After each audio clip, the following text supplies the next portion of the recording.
of ABSA, going the extra mile to get you financed. There are 7 legs of the ABSA Off-Road Championship left, and number 2 was gonna be tricky. Lots of blind rises, corners with drop-offs. Not to mention the off-camber corners and other surprises. This, after all, is what the area is known for. And on the Eastern Cape 500, anything goes. The route made up of 2 legs would cover 430 kilometers in the Longmore Forest areas. But rolled, and here's the rub, it looked like it would rain. Some drivers were dreading it. And others were looking forward to the challenge.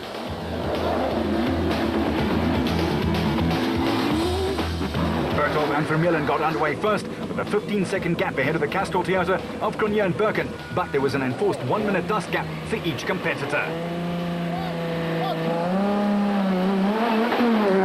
Voss and Weichelt stepped up to the line. But no sign of Grobler Moore, their Nissan Navara cut out. Yeah, they had an electrical problem which cost them 10 valuable minutes. 600 seconds gone, just like that.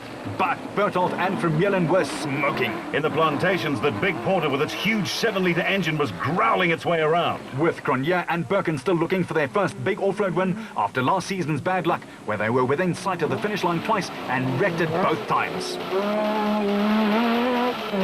Voss and his new jump seat man, Louis Weichelt, were concentrating furiously in the Nissan Navara's cockpit.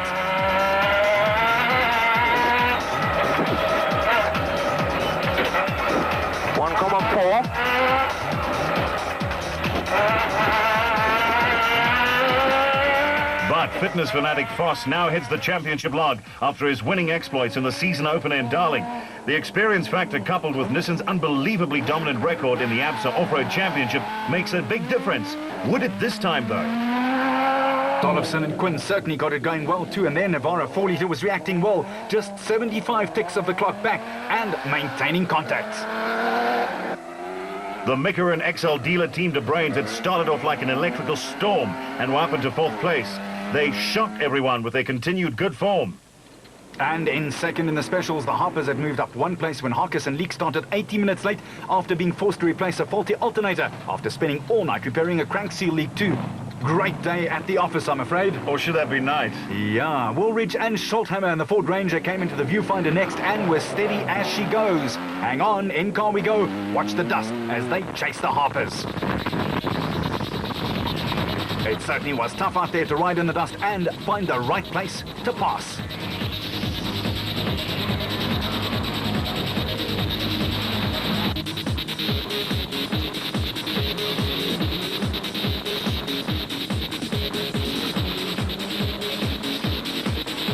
Waiting, waiting, waiting.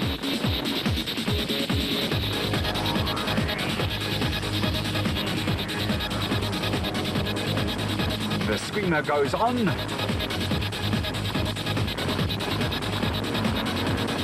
And would you believe it, in a rather gentlemanly fashion, Nick gives the Flying SP a chance to go by. What a nice man he is. As for Chris Visser and Jaapie Badenhorst, they were 7th overnight, but it started to move and the Castor Toyota had already lost a bumper. Well, they were hoping for a bumper finish. Meanwhile, this was almost a bumper bashing. Grobler and Moore made their late arrival at the start and just butchered right past. Some branding bashing, and the Nissan men went on their merry way, now that their load-shedding problems were over with. Gully and Quinton Silwart were looking for win number 2 on their CV. Cox with an already impressive curriculum vitae just behind them. But despite that, try as he might, Alfie could not get more out of the Motorride SP. He was an 8th. The overcast conditions necessitating lights, Gibson and Campbell were nicely ensconced in the top 5 and looking to apply some more pressure. Which they certainly did. Marsh and Groenewald in the blue and yellow Regent Racing Bat with its 2-litre Corvette engine had moved up 1, and the former national champion was rocking and rolling. And their teammates Whitehouse and Carlson were also still right on song for a good finish and some championship points. One driver who relished the opportunity was Ford's Mark Ferguson and good friend Craig West. They saddled up the big Ford Ranger bearing number SP21 in the production car class. Corbett and Balzar were over their Dakar Rally disappointment after the great old race was cancelled, and in the forest they were low flying. They were obviously enjoying their new car and making it work for them.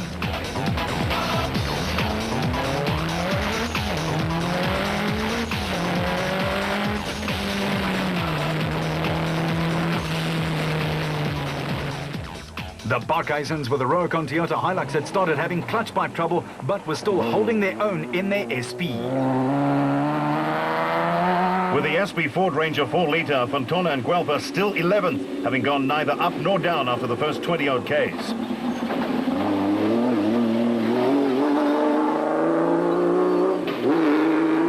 Jan Krij is known as a man who knows how to drive a car right to the end, and the Keymax Bat seemed to know it too. He was still leading Class B.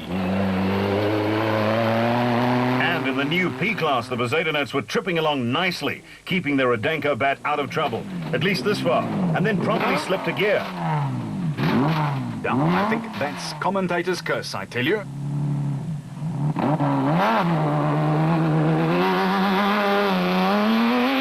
Berthold and Houghton were enjoying their new car and had maintained a quick pace to this point. And David White with Bevan and Gary's dad, Bodo Berthold, keeping the youngsters on their toes.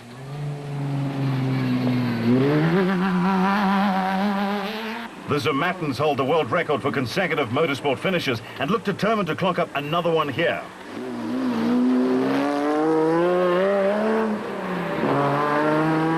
With Cliff Weichelt and Jimmy Goch second to the Ryobi Nissan pairing in Class D, and not a lot to choose between the two of them.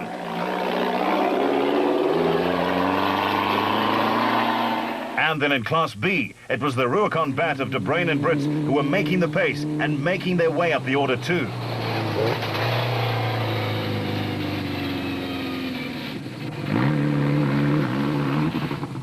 The Baden Tyre Services livery stands out, but then again Thomas Rundle was doing a standout driving job here in the Eastern Cape, leading in Class E. But Peckham and Santoro right on their tails and chasing hard in the Ford Ranger. That diesel loves the hammering. We tempted to say log on, but we won't. Thanks, Rob. The Sonics boys, third in Class D, will appreciate that. And third in Class E, it's Visser and LaRue in the Castrol Toyota, just 1 minute down.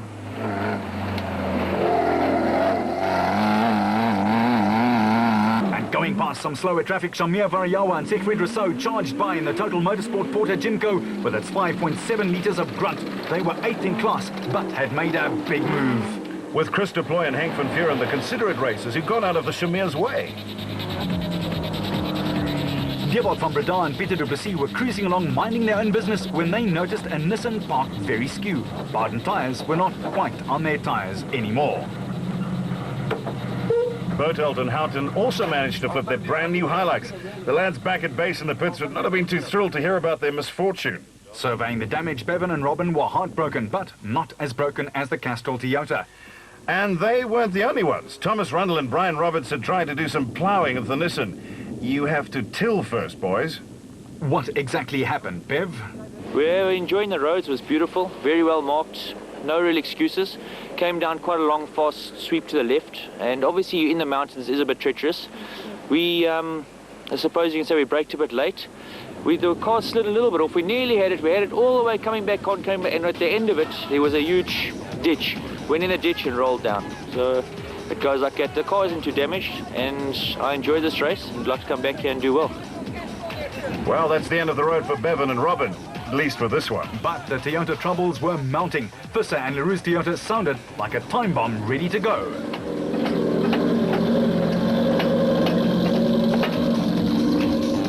And it was even worse for Ann Evans and Charlene Flismus in the Mahindra. And what happened? I ran out of brakes, road and ideas all at the same time. No, it was just a dip in the section in the road as we turned. One of the back wheels locked, and luckily it wasn't downhill from there.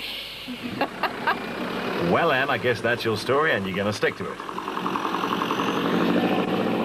Nonetheless, after the first hour's racing and 80 kilometers into Loop 1, there were several casualties, but it was all hands on deck for Cronje and Birken in a flying Castrol Toyota. Would they hold on? And with the Nissan Brigade charging, could they handle it?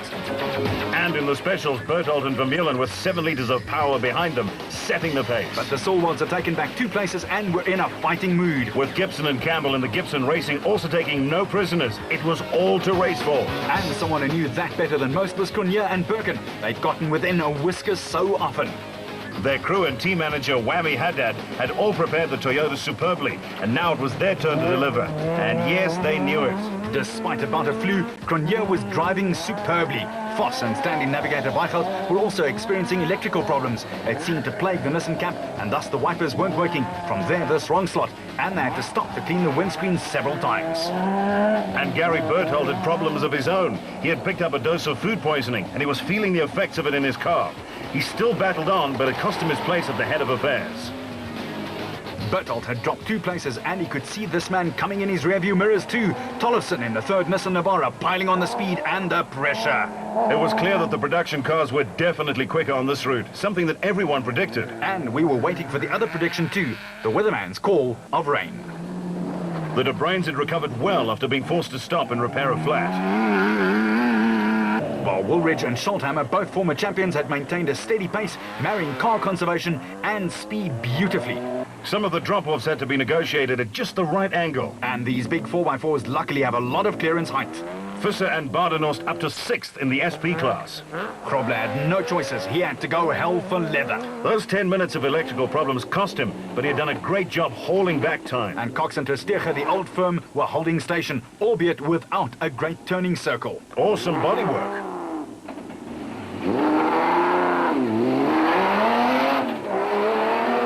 The Silwalds in their mud-splattered Zarko Magnum with its big Chevy engine were chasing after the Atlas Copco in second place.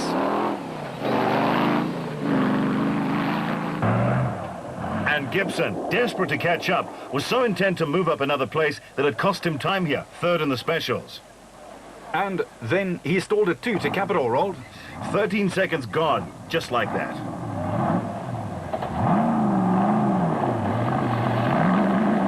It's a cruel sport, and off-road is right at the top of the list. Time gets lost quickly here.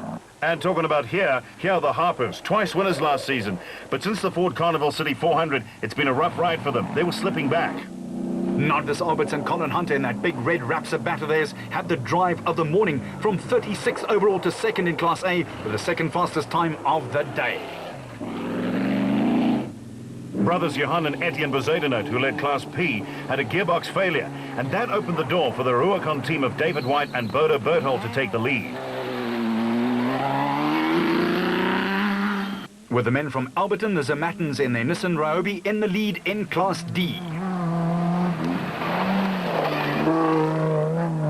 Just ahead of these fellows, Cliff Weichelt and Jimmy Goch in their Toyota, but they were second by just 25 seconds. It was great racing in Class D.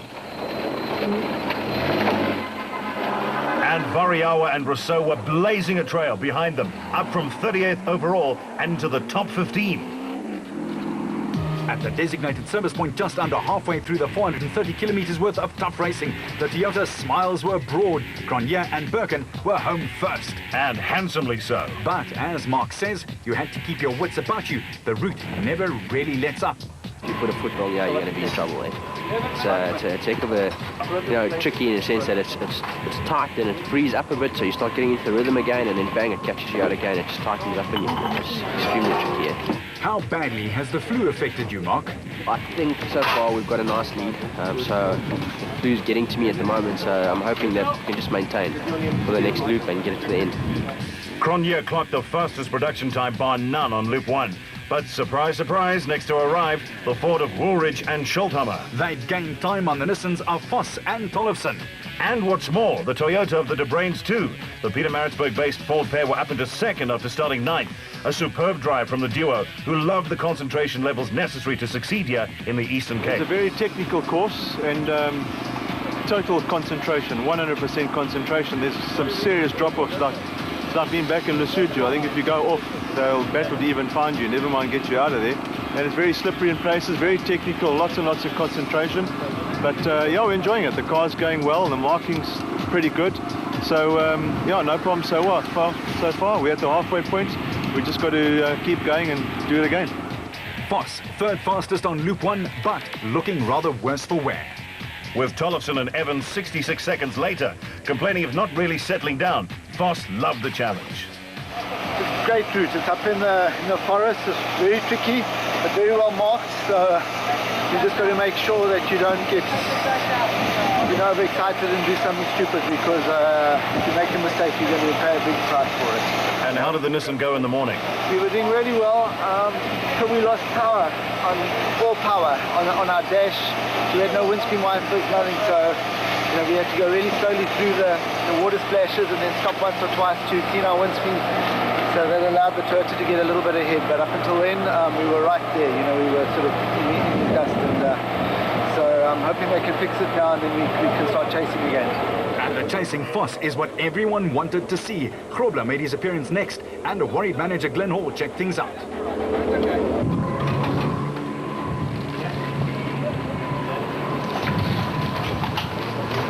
Gary Bertelt led the specials home in the Atlas Copco Porter, but he was looking drained. His body seemed to be losing the fight.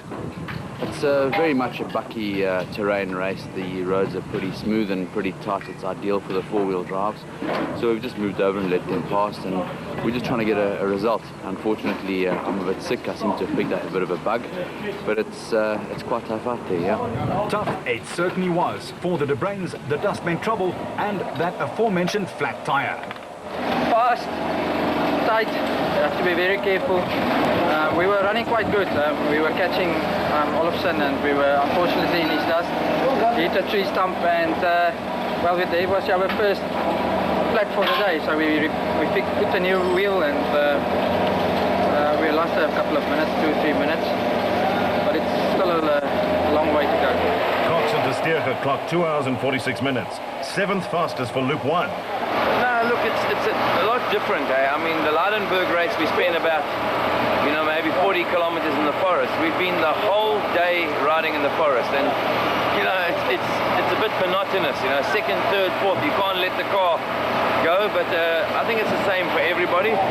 Well organized, well marked, but I don't think it's a real off-road race. It's just racing in the forest all day. So I'm not having fun, but I think it's the same for everybody. And I've had one puncture. I've lost a bit of time, but I think the next loop, keep it together and just bring the car home. So Alfie not really into it. But the Silvolts were the second special back in the paddock, and they were enjoying themselves. Taking it slow, actually. It's definitely more rally style. Our car's not that suited for this terrain, so we had a flat that put us down a little bit, but we're enjoying it. Hopefully we will finish. That's what we're going to try and achieve today. We're going to try and finish, and the next 180 kilos, depending on the weather, that will in the forest section, that will definitely going to be interesting. Tough, very, very bumpy. A lot of tight corners, difficult to keep it on all fours. A lot of runoffs, but difficult. A lot of dust, but luckily it's not too hot today. Any troubles with the Toyota? Took a big knock, nearly nearly fell over. Thought I broke the front suspension, but it's going nicely now. It's not too bad, very lucky. Yeah, I don't believe that for a second. Luck has nothing to do with it. Sound knowledge of what your vehicle can and can't do is what makes this work. After 160 Ks, Grenier and his co-driver Birkin had almost 2 minutes of breathing space ahead of the Ford team, with Grobler and Moore down 13 minutes. In the specials, Bertelt was a massive 16 minutes ahead, but Alberts and Hunter in the Rapsabat had shot up the order after a great first loop. Stay tuned. Vehicle and asset finance from ABSA, going off the beaten track to overcoming all obstacles.